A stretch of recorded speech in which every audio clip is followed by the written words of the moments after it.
The velvet curtains shimmered under the blinding spotlights, parted with a flourish, and there he was, Elvis, the king.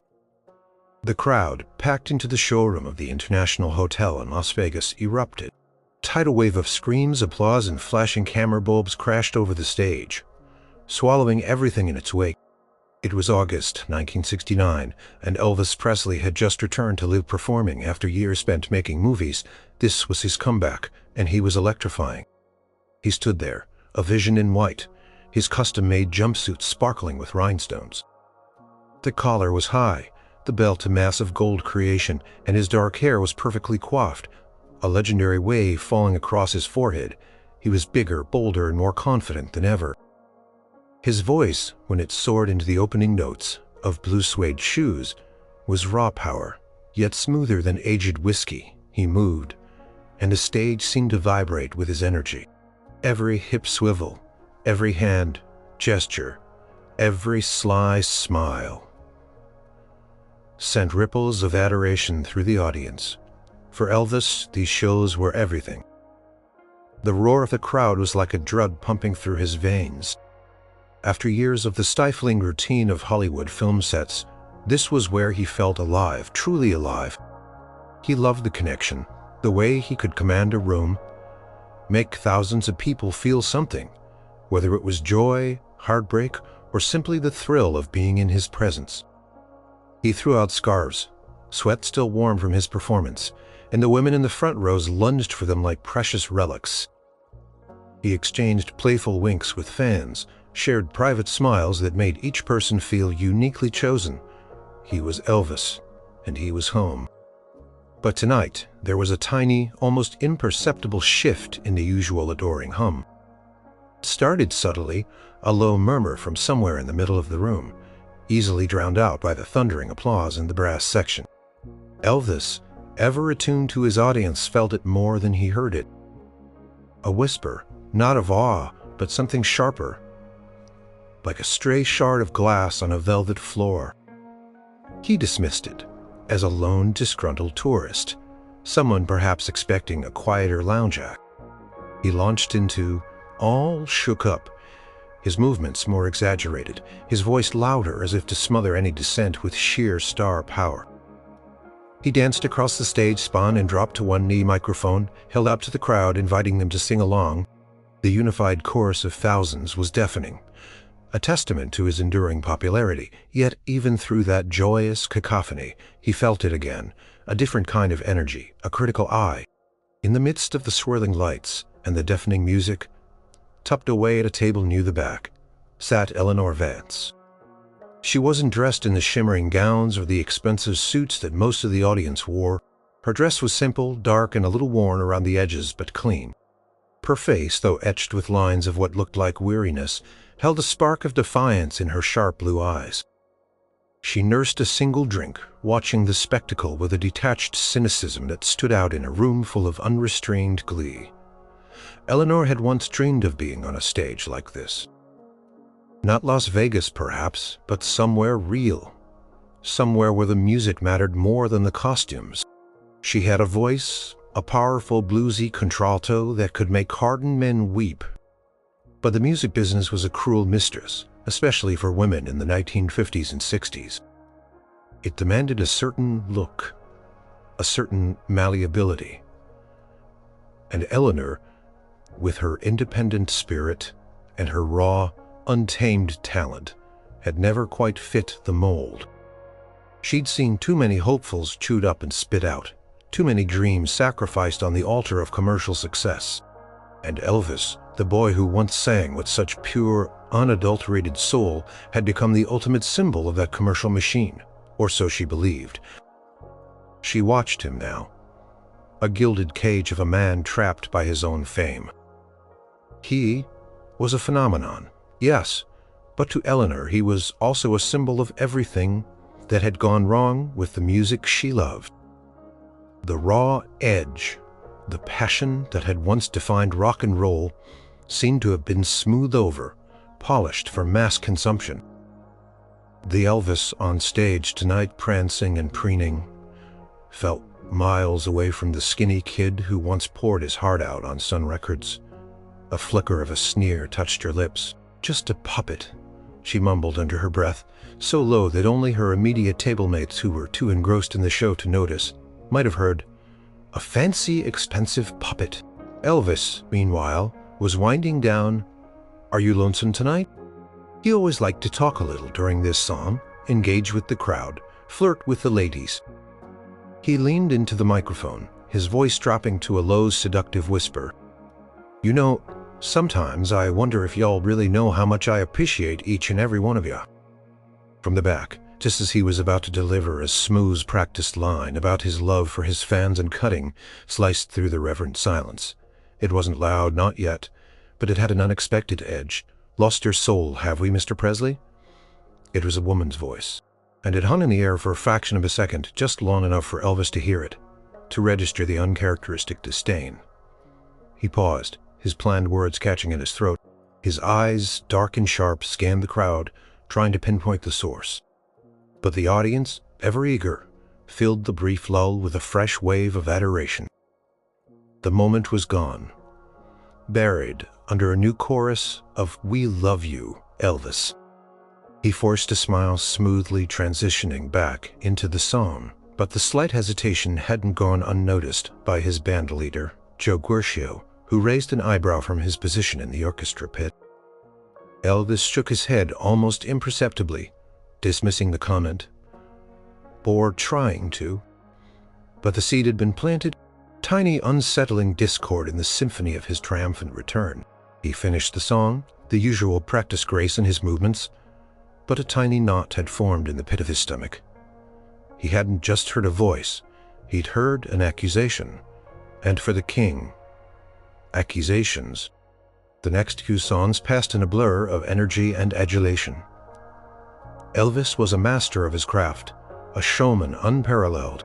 He moved from one hit to another. Jailhouse rock, followed by a gospel medley, touting his incredible vocal range and his command of the stage. The energy in the room was palpable, a current of excitement that seemed to hum beneath everyone's skin. The audience clapped, cheered, and sang along, lost in the magic of the moment. But as the show progressed, so did the persistent voice from the audience. It was Eleanor, and her initial subtle jab had morphed into something more direct, more challenging. It wasn't loud enough to disrupt the entire show, not yet, but it was clear enough to be heard by those at nearby tables and crucially by Elvis himself. During Hound Dog, as he strutted across the stage, a glint of playful arrogance in his eyes, Eleanor's voice cut through a brief dip in the music. "Still doing the same old tricks, are we?" she called out, a hint of weariness mixed with a sharp sarcasm. "Thought you'd learn something new after all these years?" Elvis's smile faltered for a microsecond. He paused his iconic leg shake, his gaze sweeping the crowd again. Trying to locate her, he saw a few heads turn in the general direction of her table, a few whispers erupting. His eyebrow twitched. He was used to shouts of adoration, sometimes even playful requests, but this was different. This was critical. He pushed it away, focusing on the song, leaning into the raw energy of the blues. He moved faster, sang louder, as if daring her to challenge him again, but she did.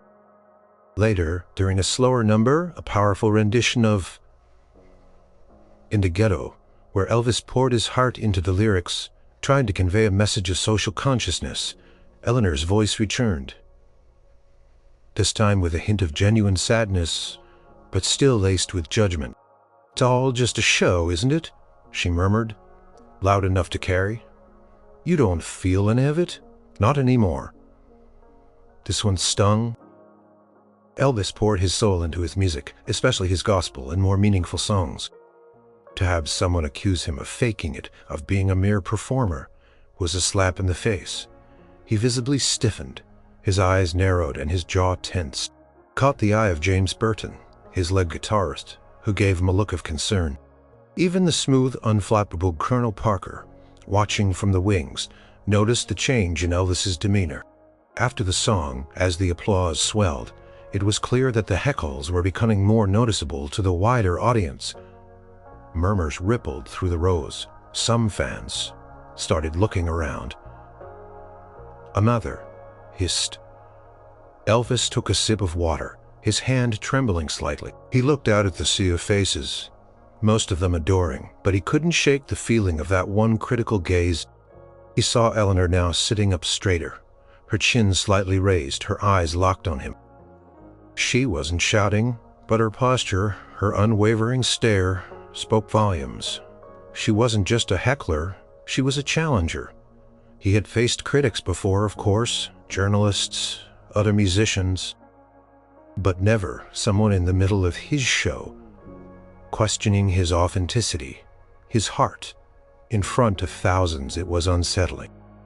It pricked at a hidden insecurity, a fear that sometimes haunted him in the quiet hours of the night. Had he lost something along the way? Had the fame, the money, the machinery of Elvising dulled the raw passion that had once defined him? He forced a smile, a practiced, charming grin that usually melted all resistance. "All right, y'all," he drawled into the mic, trying to lighten the mood. "Hope you're having a good time tonight." A chorus of, "Yes, Elvis," answered him. But then Eleanor's voice, a little louder this time, a little more defiant, cut through the cheers. "We're here for the show, Elvis, not for the truth." The room seemed to hold its breath. Even the band looked over at Elvis, waiting for his reaction. Some fans gasped, others looked around in anger. How dare someone speak to the king like that? Elvis paused, his eyes fixed on Eleanor. The smile vanished from his face, replaced by a look of intense concentration. He wasn't angry. Not truly. Not yet. He was intrigued. Who was this woman? And why was she so determined to poke holes in his carefully constructed world? He tightened his grip on the microphone, the weight of 1,000 expectations suddenly feeling heavier than usual. He knew he had to respond, had to address it. But how with his usual charm? A witty comeback or something else entirely? Tension in the room was electric. Everyone waiting to see how the king would handle this unprecedented challenge. The music died. Not abruptly, but deliberately, as Elvis raised a hand signaling to his band. The last echo of the drums faded, and a profound silence descended upon the vast showroom, broken only by the hum of the air conditioning and the nervous cough of an audience member.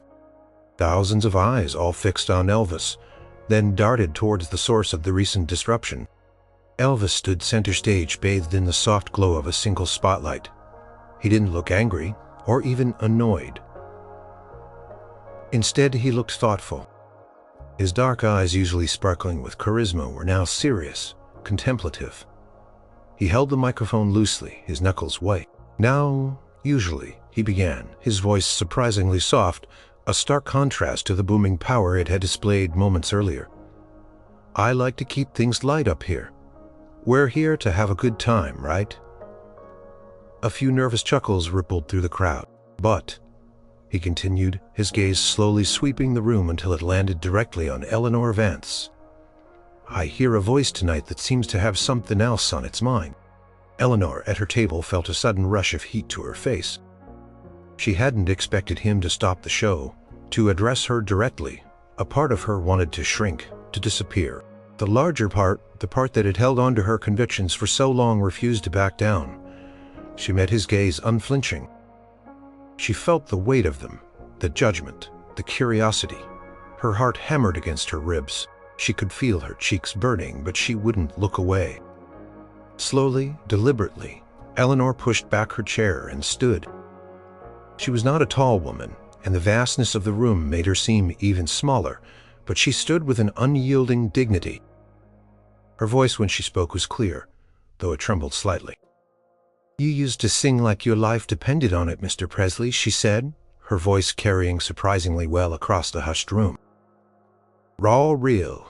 You could hear the Mississippi in your voice, the hunger, the pain. She gestured vaguely at the stage, at his sparkling jumpsuit. Now, it's all just glitter and theatrics. A show. Where's the soul? Where's the truth? A collective gasp went through the audience. How dare she to accuse Elvis, the Elvis, of being inauthentic, of selling out? Some people began to murmur angrily. A few even started to boo softly. Security guards began to move subtly towards Eleanor's table, but Elvis held up a hand, stopping them, His gaze never left Eleanor. He listened, his expression unreadable. "You know?" he said, his voice surprisingly gentle. "That's a fair question, ma'am, a real fair question." He paused, taking a deep breath. "And you're right. There was a time when singing was all I had, when every note was a prayer or a cry, when I didn't know if I'd ever see another dollar or another day back in Tupelo, back in Memphis." He looked around the room, not at the angered fans, but at the general space, as if seeing ghosts. "It's easy to forget that, ain't it? When you're up here under all these lights with all these people?" He gestured around the vast showroom. "Folks see the jumpsuit, the fame, the money. They don't see the boy who used to sing in church till his throat was raw, just hoping for a blessing," almost melancholic tone. "This business," he continued, his gaze returning to Eleanor, "it's a strange thing. It gives you so much, things you never dreamed of, but it asks for a lot too. It asks for a piece of you sometimes. It asks for the piece that made you start in the first place." He ran a hand through his hair.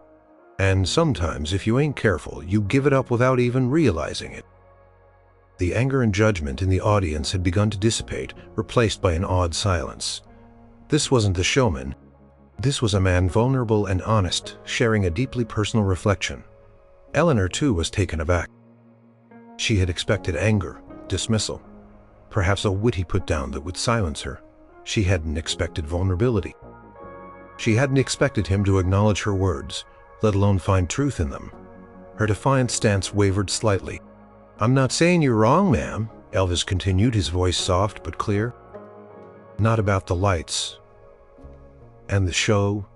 Sometimes it feels like I'm wearing a costume of myself, like I'm playing a part even when I'm just trying to sing a song from the heart," he sighed.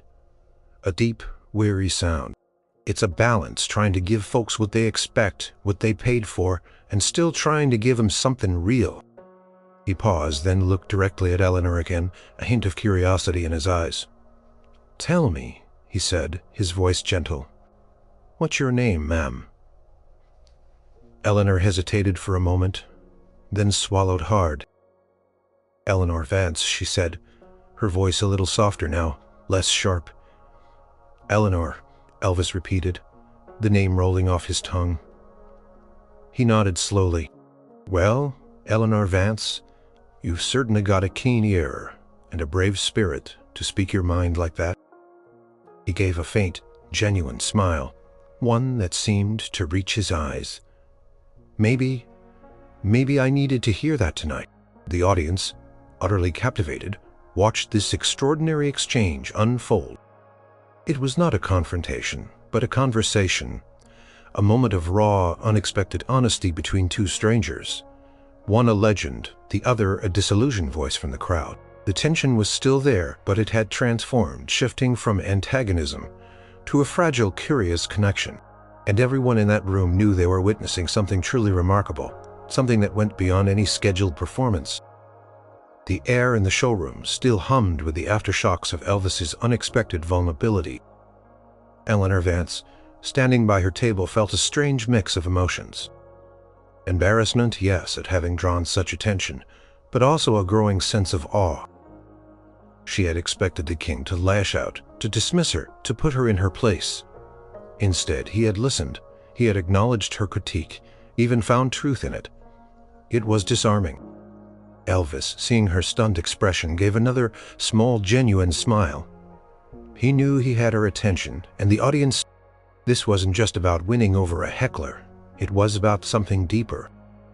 "Eleanor," he said, his voice a warm drawl that still held that Mississippi cadence she'd described. "You talk about soul, about truth, about the early days. You reckon you got a feel for that kind of music yourself?" Eleanor's eyes widened slightly. She thought of her own past, the countless hours spent singing in tiny clubs at family gatherings, pouring her heart into forgotten blues, standards, and gospel hymns.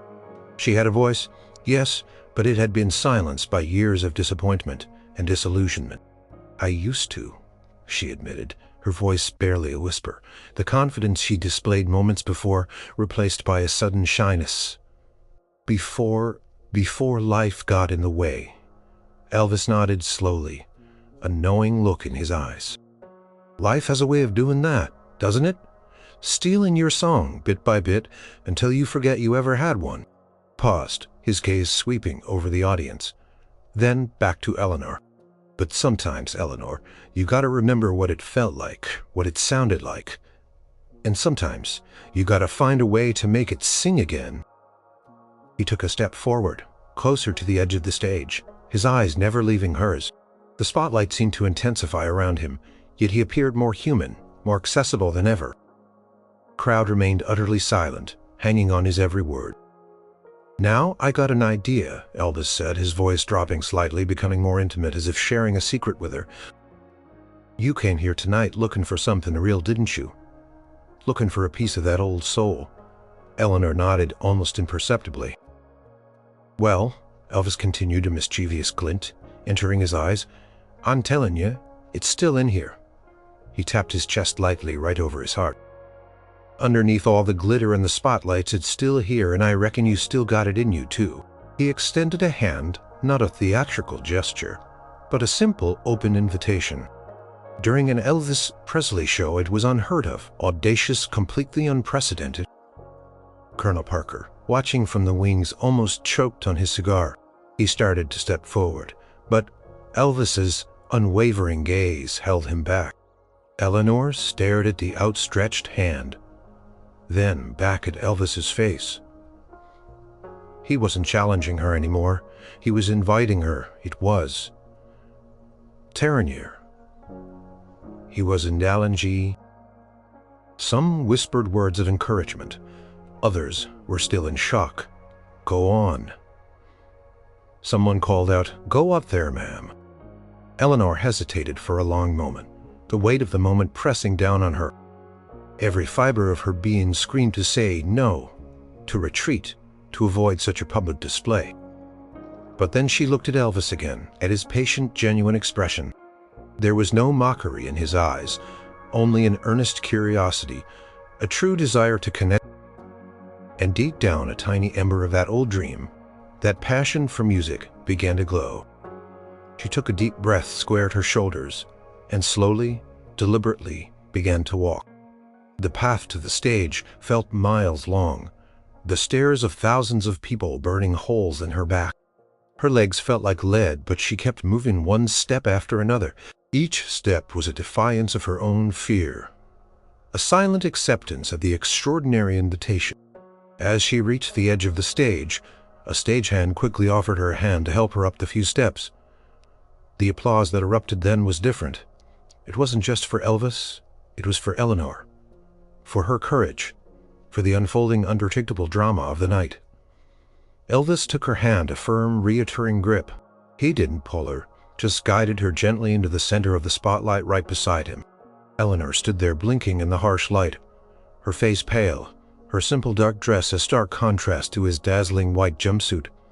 She looked utterly out of place, yet undeniably present, and the entire world for that moment seemed to hold its breath, waiting for what would happen next. Eleanor stood beside Elvis, Presley bathed in the blinding stage lights, the roar of the crowd a distant hum. Her heart pounded a frantic rhythm against her ribs. She was acutely aware of the rough texture of the stage carpet beneath her worn shoes, the scent of his cologne, the sheer, overwhelming presence of the king of rock and roll next to her. It was surreal, like stepping into a dream or perhaps a particularly vivid nightmare. Elvis, ever the consummate performer, seemed to sense her apprehension. He subtly shifted his body to face her more directly, creating a visual barrier between her and the vast audience. A small gesture of protection, he held out the microphone to her gently. "Eleanor Vance," he said, his voice warm and reassuring. "Welcome to the stage. It's a little different up here, ain't it?" He chuckled softly. Eleanor managed a shaky nod. She took the microphone, her hand trembling slightly. The cold metal felt alien in her grasp. I never thought I'd be standing here," she confessed, her voice barely above a whisper but amplified through the sound system. It carried clearly across the room. "Well, you're here now," Elvis replied, his gaze kind. "And you got something to say. You said I'd lost my soul, that it was all just a show. Tell me, Eleanor, what makes you say that? What did you used to see in my music, and what do you see now?" It's changed. He wasn't baiting her. His tone was genuinely curious, inviting. Eleanor took a deep breath, summoning the courage that had compelled her to speak out in the first place. "It's not just you, Mr. Presley," she began, finding her voice gaining a little strength. It's the whole thing. The industry. It takes the passion, the raw truth, and it polishes it until it shines too bright, until it loses its edge. You are wild, you are dangerous. She gestured vaguely at his pristine jumpsuit, the flawless performance. And perfection, sometimes it feels empty. She paused, then continued, her voice tinged with a deep-seated sadness. That maybe there was a place for something raw.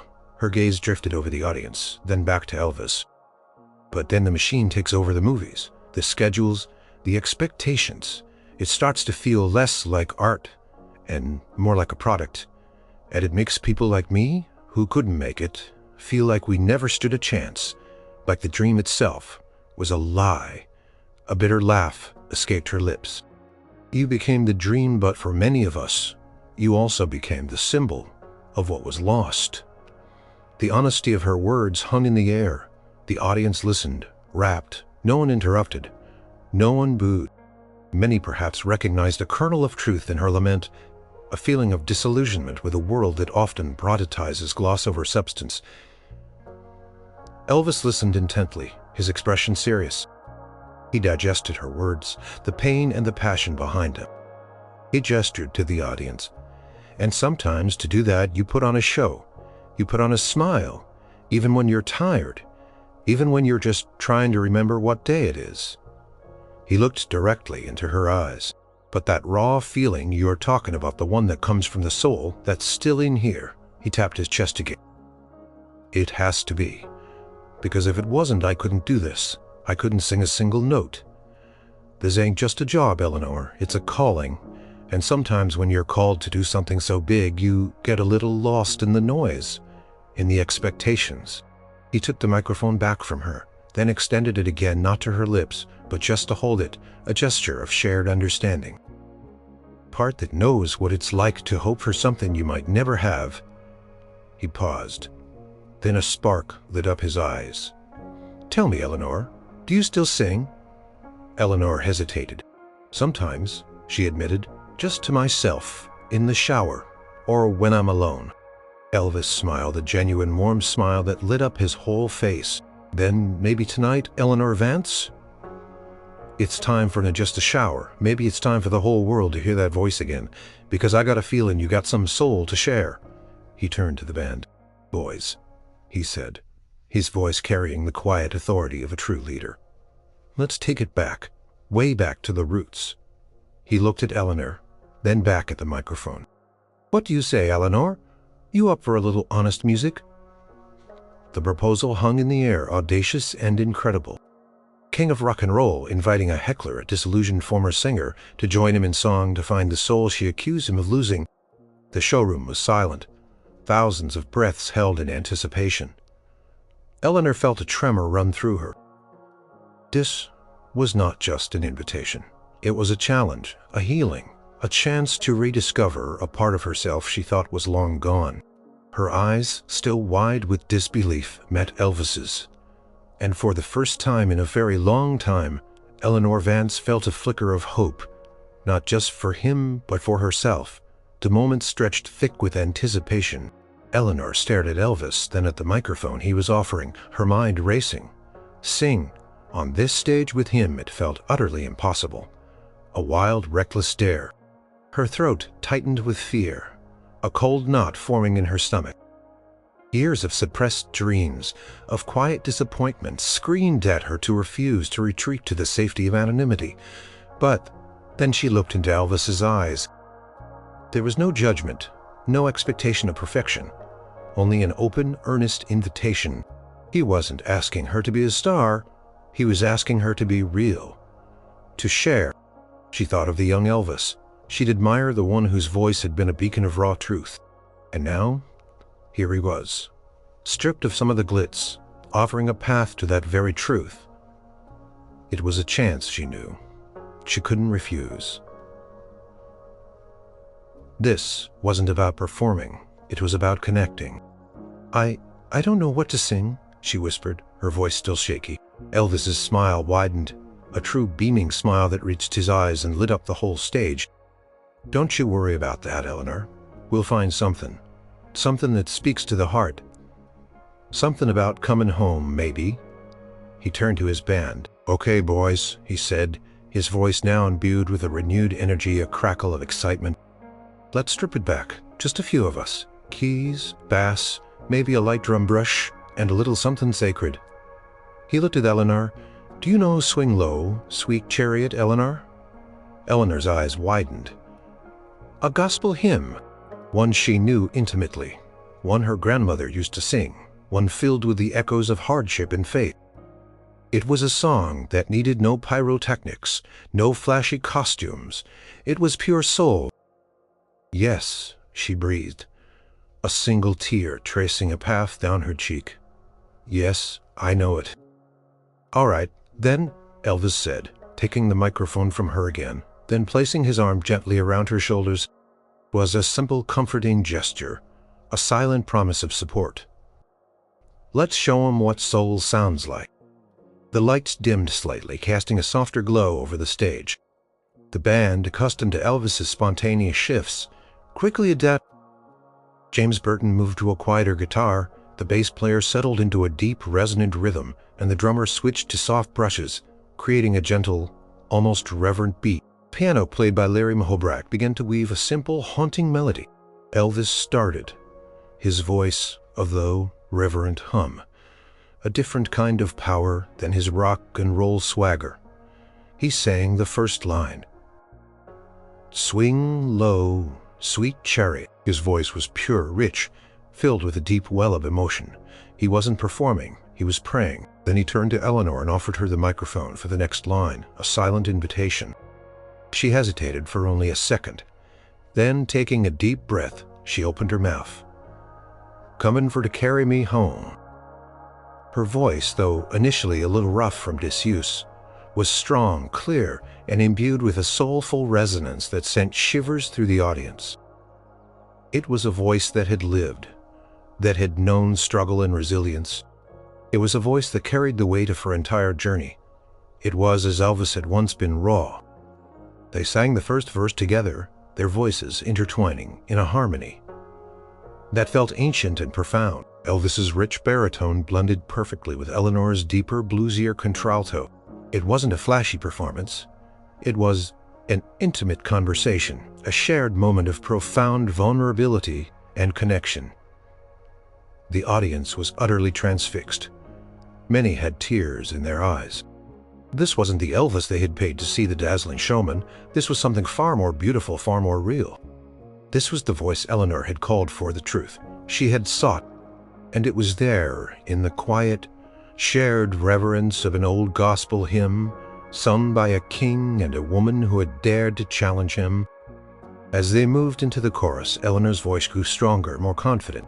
She closed her eyes for a moment, lost in the music, feeling the decades of suppressed song finally break free. Her voice soared pure and unadorned, filling the vast space with an emotional honesty that was breathtaking. Elvis watched her, a look of profound respect and quiet wonder on his face. He wasn't just singing with her. He was bearing witness to a soul finding its melody again. The song continued, each verse a testament to the power of shared humanity, of finding common ground in unexpected places. It wasn't about fame or fortune. It was about the simple, undeniable truth of music connecting two people and 1,000 more in a moment of shared grace. And as the final notes faded, leaving a lingering hum in the air, the silence that followed was not one of shock, but of deep collective emotion. The final notes of Swing Low, Sweet Chariot faded into the hushed expanse of the showroom, leaving behind a silence so profound it felt sacred. The air still vibrated with the echoes of their combined voices, a testament to raw, unvarnished emotion. For a long moment, no one moved. No one spoke. The audience sat utterly mesmerized, many with tears streaming down their faces. Then slowly, at first, a single clap echoed from the back of the room. Then another and another, until a wave of applause, thunderous and heartfelt, swept through the entire space. It wasn't the usual applause for a celebrity's performance. It was applause born of awe, of recognition, of witnessing something truly extraordinary and deeply human. People rose to their feet, not just for Elvis, but for Eleanor. For the vulnerability and courage she had shown, and for the purity of the moment they had shared. Elvis, his arms still gently around Eleanor's shoulders, looked at her. Her eyes were shining with unshed tears, her cheeks flushed with emotion. She looked stunned, overwhelmed, but also transformed. A lifetime of quiet disappointment seemed to have been momentarily lifted from her. He turned to the microphone, his voice thick with emotion. "Eleanor Vance," he said, his voice a little hoarse. "You got a voice, ma'am, a real voice. And you reminded me tonight what this is all about." He paused, his gaze sweeping over the tearful standing audience. "It ain't about the lights or the jumpsuits or the screams. It's about the feeling. It's about the connection. It's about reaching out and touching somebody's heart with a song." He squeezed her shoulder gently. "And tonight, Eleanor, you touched mine, and I believe you touched a whole lot of other hearts too." He then did something unexpected. Instead of letting go of her, he kept his arm around her and walked with her to the edge of the stage. He addressed the audience directly. "Folks," he said, his voice earnest and humble, "sometimes we forget, don't we? Music is really for. We get caught up in the spectacle, the glamour, but it's moments like these, moments of shared truth, that remind us why we started in the first place." He looked at Eleanor again. "Could you please make sure Eleanor here gets a comfortable seat for the rest of the show, the best seat in the house, and maybe a little something to eat and drink?" Eleanor, still reeling, could only nod, tears now openly flowing. As the guard gently escorted her off the stage, the applause continued, following her as she made her way to a prime table right at the front, eyes still fixed on Elvis. Elvis stood for a moment alone on the stage, the spotlight once again focused solely on him. But he was different now. His posture seemed a little less guarded, his smile more genuine. He took a deep breath and turned back to his band. "All right, boys," he said, his voice low but clear. "Let's finish this show. But let's finish it with a little more heart tonight, huh? A little more soul for Eleanor." He launched into his next song, "Can't Help Falling in Love," a tender ballad. But tonight, his rendition was imbued with a new depth, a profound sincerity. Every note seemed to carry the weight of the earlier exchange, a quiet promise of authenticity. He looked out at the audience, not just as a performer, but as a man who had been reminded of his own roots, of the true purpose of his gift. The rest of the show was magical. Elvis was still Elvis. The charisma, the moves, the power were all there. But there was an added layer of humility, a profound connection that had been forged in the most unexpected way. He threw out scarves, but each one seemed to carry a little more warmth, a little more personal connection. He winked at the crowd, but his eyes held a newfound depth. When the show ended and the audience roared their final farewells, it wasn't just another triumphant Elvis performance. It was a legend etched in their memories, a story whispered from one person to another. The night Elvis Presley stopped his show, brought a heckler on stage, and together they found the soul of music. And Eleanor Vance, watching from her front row seat, knew that her own life too had been changed forever. The morning after the show, Eleanor Vance woke up feeling a profound sense of peace she hadn't experienced in years. The glitz of Las Vegas seemed a little less harsh, the constant buzz of the city a little less grating. Her initial embarrassment at being the center of attention had faded, replaced by a quiet wonder. She had confronted a legend, and instead of being crushed, she had been heard, acknowledged, and in a strange way healed. She had spent the remainder of the show in a daze, watching Elvis perform with new eyes. He wasn't just a showman, He was a man capable of immense compassion and self-reflection. And for the first time in decades, she felt a stirring of that old familiar longing, the desire to sing not for fame, but for the sheer joy of it. After the show, a security detail had approached her, offering her a private car back to her modest hotel. Before she left, a discreet envelope had been handed to her. Inside, she found a crisp $100 bill, enough to cover her trip and then some, and a small handwritten note on Elvis Presley Enterprises stationery. It was simple. Eleanor, thank you for the reminder. Keep singing. Pay. That small note, more than any money or special treatment, was what truly touched her. It was a validation, a quiet acknowledgement of the shared moment. Eleanor didn't become a superstar, that wasn't her path, and she knew it, but the encounter with Elvis ignited something within her that had long been dormant. She returned home, not to a life of quiet resignation, but to one filled with renewed purpose. She started humming tunes again, then singing them aloud in her small apartment. Her voice, once rusty from disuse, gradually regained its strength, its soulful resonance. She began volunteering at a local community center, teaching music to underprivileged children. She started with gospel songs, the ones she knew best, the ones that had connected her with Elvis on that fateful night. She taught them about feeling, about pouring their hearts into the music, not just their voices. The children adored her, drawn to her gentle nature, and the deep passion that now burned brightly within her. Sometimes on weekends, Eleanor would perform at local church gatherings or small, intimate blues clubs. She wasn't chasing fame. She was simply sharing her gift, finding joy in the pure act of singing. Her audiences were small, but they were captivated by her rich, emotional voice and the quiet wisdom in her eyes. And sometimes, after a particularly heartfelt rendition of an old gospel hymn, someone would inevitably ask, "Where did you learn to sing like that, ma'am? There's such soul in your voice." And Eleanor would smile. "From a long time ago," she'd say, "and from a night in Las Vegas, when the king reminded me what music was truly about." For Elvis, that night in August 1969 became a cornerstone of his legendary comeback. The story, initially whispered among his inner circle, then spread like wildfire among his fans, became known as the Eleanor Vance incident, a testament to his humility, his humanity, and his unparalleled ability to connect with anyone, even those who challenged him.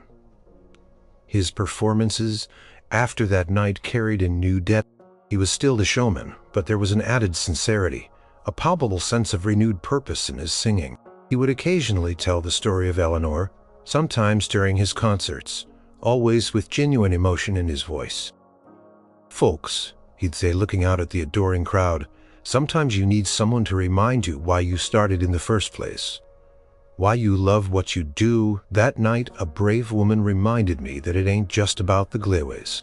The legend of Elvis Presley grew not just as a global icon, but as a man who could rise above the superficiality of fame and touch the individual soul. The legendary response wasn't a witty comeback or a forceful dismissal. It was an act of profound empathy, a moment of shared vulnerability that transcended the stage and the audience, turning a confrontation into a connection. Eleanor Vance lived out her days with a quiet dignity and a heart full of song. She never sought further contact with Elvis, content with the profound gift he had given her, the rediscovery of her own voice, her own soul. And Elvis, through the years, carried the memory of that night, the woman who dared to challenge him as a grounding force, a constant reminder that true legends aren't just about the noise they make, but about the quiet, unexpected melodies they share, forever echoing in the hearts they touch. And sometimes it takes a heckler to remind even a king of his true kingdom. The beating heart of a song